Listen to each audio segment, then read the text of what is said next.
All right, so the big question is, can you travel outside your market? Can you travel outside your state into other states? Can you accept rides in other areas or other markets? And can you travel internationally between borders? We're going to answer all those questions today.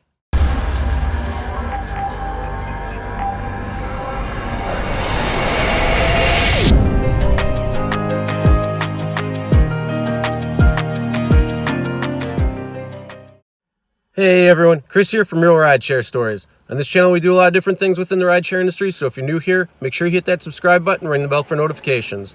But before we get started, if you have a crazy Uber or Lyft experience, whether you're a passenger or a driver, record it, send it my way, and maybe we can feature you on the channel. I've been seeing a lot of people who have been asking if you can take rides beyond your market or outside your state if you have multiple markets within your state.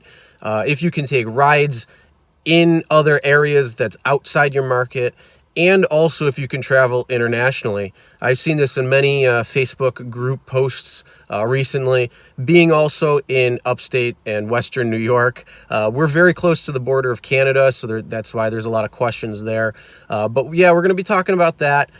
This episode is mostly going to be talking about the U.S. If you are outside the U.S. in other countries, you can figure it out, and I'll show you exactly what you can do to figure out if you can take rides at least into different countries over the border. But I'll talk about that once I get to the international border section. First off, can you travel outside your market to take a passenger? And the answer is yes. As long as the ride originates in your own market, then the passenger can go pretty much anywhere they want to go, minus a few exceptions, which I'm going to cover a little bit later. And the second question, can you take passengers outside the state? And the answer is, again, yes. There are a few exceptions, but for the most part, yes, you can travel interstate, no problem, as long as, again, the ride originates in your market. If it's a long ride and they take you outside the state or cross state lines or borders, that's not a problem. You can continue going. So the big question is, can you pick up rides in other markets that's not your own? And the answer is a little bit different between both Uber and Lyft. Uber, you pretty much are stuck to your own market, and that's it. Now, I am lucky where my market is because it covers all of upstate New York and Long Island, minus the 5 boroughs of New York. So I can go from Buffalo to Syracuse, take a ride from Syracuse to Plattsburgh, which is the exact opposite side of the state. And then I could take a ride if it wanted to go from Plattsburgh to Albany and Albany back to Buffalo. I can even take a ride from Buffalo into New York City. But the only thing is I cannot actually take or pick up anybody in the 5 boroughs of New York. I could go to Long Island, take rides. I could go to Westchester County and north of the New York City boroughs and still take rides. So Uber is set up where it's just pretty much your market. And Lyft is a little bit different because you can actually pick up people in other markets that's not necessarily your own. So again, I'm in Western New York, which is Buffalo, Niagara Falls, and I can take people to Pennsylvania, Ohio, which are the close states from here, and beyond that if they really wanted to go somewhere. So yeah, I can go there, and then I can actually pick people up as well too. So if I was in Ohio, I can actually go online on Lyft and start taking passengers in Ohio. Now, the only problem with that is I don't necessarily know that market in any way, so I don't know if they're good rides, bad rides, short rides, long rides. I don't know if there's any rides coming in whatsoever, and that's the only issue that you face. But the good news is if you're out traveling and if you're in an area that still is able to go online, and you have your car, hey, you can make a few bucks while you're on vacation, while you're out of town, or if you have to take a long trip, it helps with the trip back. Instead of taking nobody, you might be able to pick up a few people here or there and kind of offset the return route a little bit. The only thing I'd recommend is definitely setting a destination filter so you can get back to your area. And again, you don't have to take passengers outside your market if you don't want to. It's just up to you, and Now, the way you can figure this out as well too, where you're allowed to and where you're not, is just simply turning on the driver apps. If you can go online and it says, hey, you're online looking for a ride, then you're okay. You can take a ride. But if there's any errors or anything that pop up, that means you just can't drive in that area. So sometimes certain states or certain markets, you might not be able to drive in on your route from, a different state back to your market.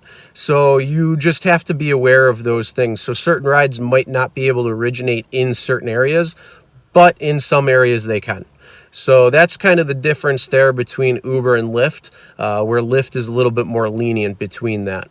All right, so the big question now is international borders, and can you take passengers between international borders into different countries or not? Now, the answer for this is going to be US based.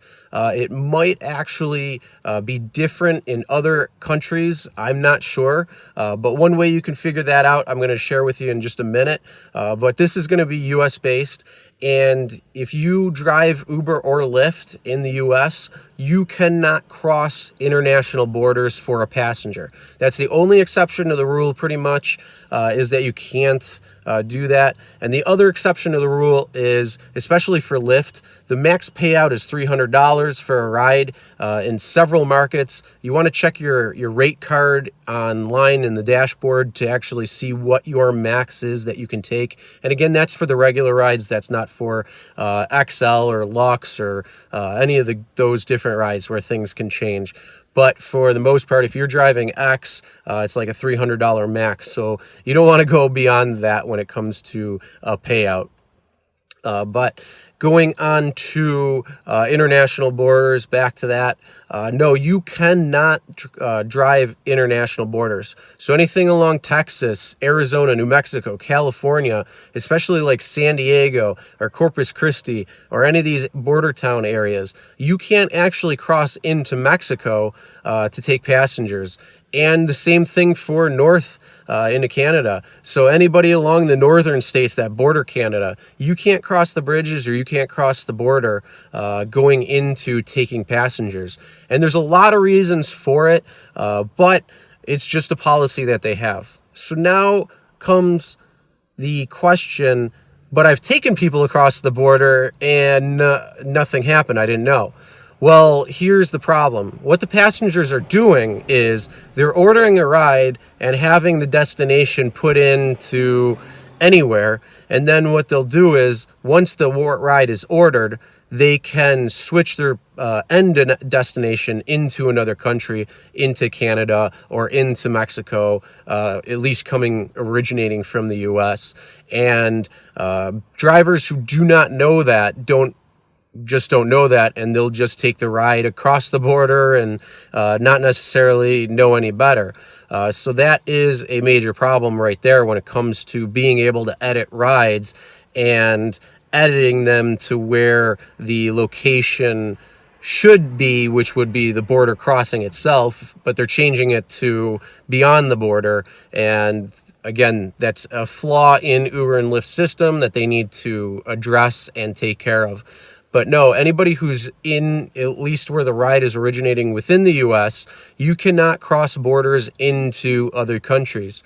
And a way to check this for, again, outside the country or anywhere, if you want to see if you can drive into other borders, just open up the passenger app and try ordering a ride from your location to a border. So if you're, say, in France and you want to go to Germany, see if you can do that. You might be able to, you might not. It just depends on what those laws are within the country itself and how Uber, at least in that section of the country, in the world, can operate for that country.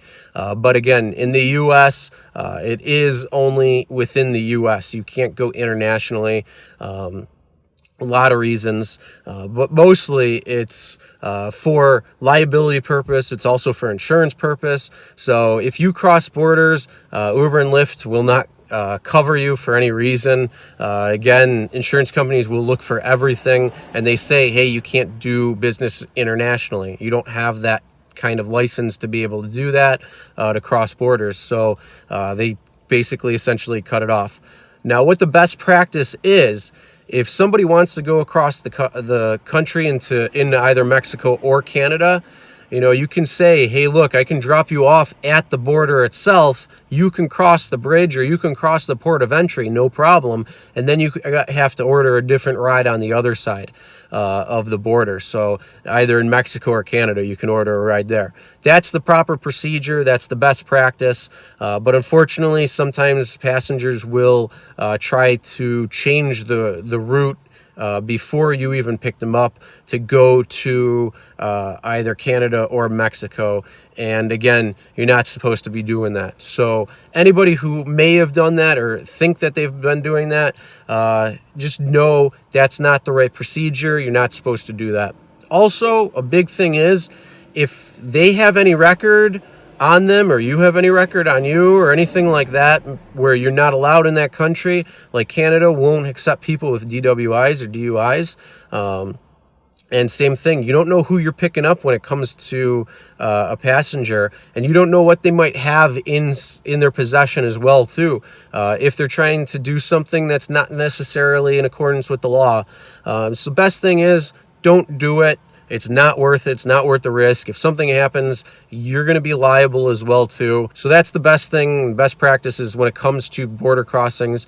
But again, if you want to know outside the US, all you got to do, just open up a passenger app, type in a location of a different country that's nearby, and see if you can go there or not on any platform. So there's multiple drive share and ride share companies out there. That's not just Uber and Lyft. But yeah, you can try that elsewhere and see what happens.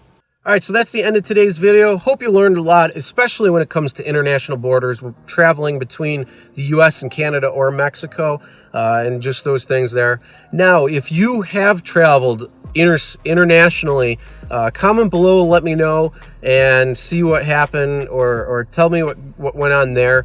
And then also, if you had any other questions or comments regarding different markets or driving interstate or anything like that outside your market, if you're unfamiliar, or if you had some crazy story or something that happened, make sure you comment below, let me know. Also, make sure to subscribe, ring the bell for notifications so you'll be notified for all the upcoming videos. And as always, never drink and drive, always tip your drivers, and we'll see you next time.